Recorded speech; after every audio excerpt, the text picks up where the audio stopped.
In this video, we're going to see together how scaling your emotional resilience fuels your business growth. If you are growing your company, but secretly wondering if you can keep up, if you are growing your company, but secretly wondering if you can keep up, or if you feel at the same time responsible for everything and yet not in control, you are in the right place. This video is part of a series that is based on my book, $1 Billion Purpose, that you will find in the description.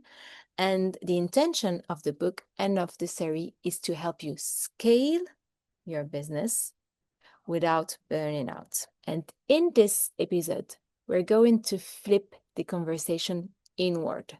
So the subtitle is how to attract, retain, and develop high-performing teams, right? So you scale your business without burning out by surrounding yourself with the right people.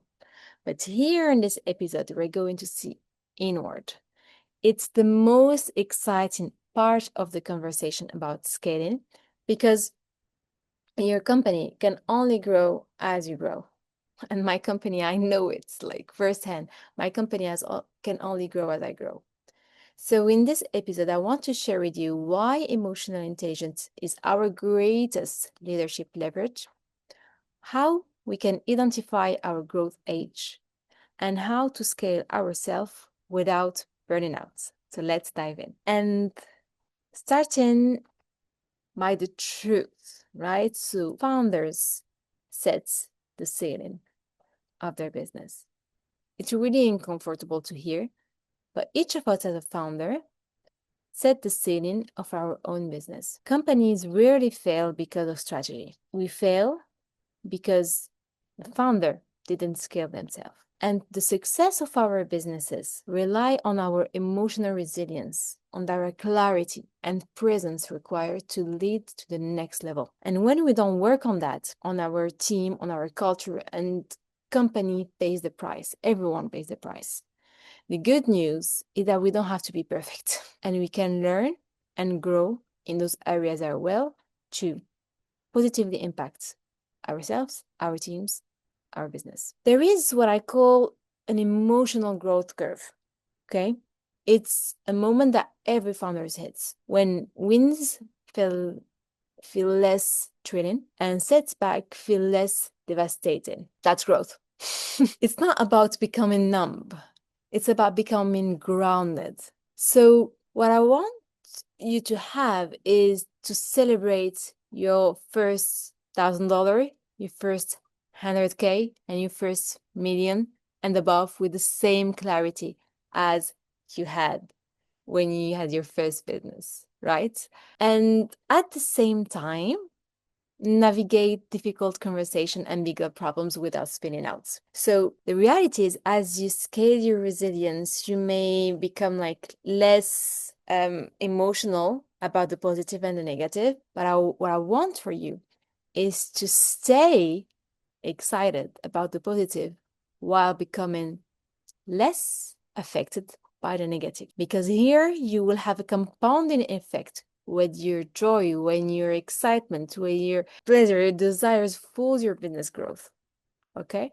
So this is, for us, your roadmap to success by scaling your personal power. And scaling your personal power to respond to your circumstances is a place where the sky is not even the limit of what you can achieve. Let's take concrete examples, okay? About leaders who lost themselves and leaders who led themselves while scaling. Let's take Travis Kalanick from Uber, okay? He was a really brilliant guy, bold, but emotionally reactive. His inability to manage conflicts as the business scale created a toxic culture and led to his downfall at Uber. So he has been replaced, okay? Even if the company is still growing right now. If we look at Yvon Chouinard, the founder of Patagonia, his energy is grounded, humble, and values-led. This led him to build a team that didn't need his control, and a team that reflects this emotional resilience. If we look at celebrities, let's take business aside, okay, and look at celebrities. If we take Oprah, for example, the queen of reinvention, okay, her emotional clarity turned scrutiny into strengths. So, same external pressure, very different internal leadership. If we take Amy Winehouse, she was able to have great albums, a lot of success, but internally, the resilience wasn't there. So the cost of not having the right resilience is burnout, bottlenecks, and misfires. When we don't scale ourselves, we are not able to delegate. We can be tempted to micromanage or avoid conflicts, and we can burn out or blow up. One founder told me once, and I was having like a session with this person, an interview for my book, and he told me, even on vacation, my body is gone on vacation. My brain is still in slack. If this sounds familiar, it's probably time to move focus from scaling operations further and turning it into scaling you for a while, okay? So what framework can I share with you that can help you do that? The framework is to start where it hurts. So when it comes to assessing where you are, you don't want fancy assignments or assessments. You want honesty, okay? You can do fancy assessments and then get your color and then get your thread and then, okay. But if we take it simple words, if you ask yourself, what patterns throw me off emotionally? When do I make poor decisions under pressure? And what's my defense mechanism? Do I control, try to control? Do I avoid? Do I react? And then you can choose your growth tool. You can choose mindfulness, you can choose coaching, you can choose therapy, you can choose founder circle. Go with the person that you feel most safe with and you feel that it's expensive.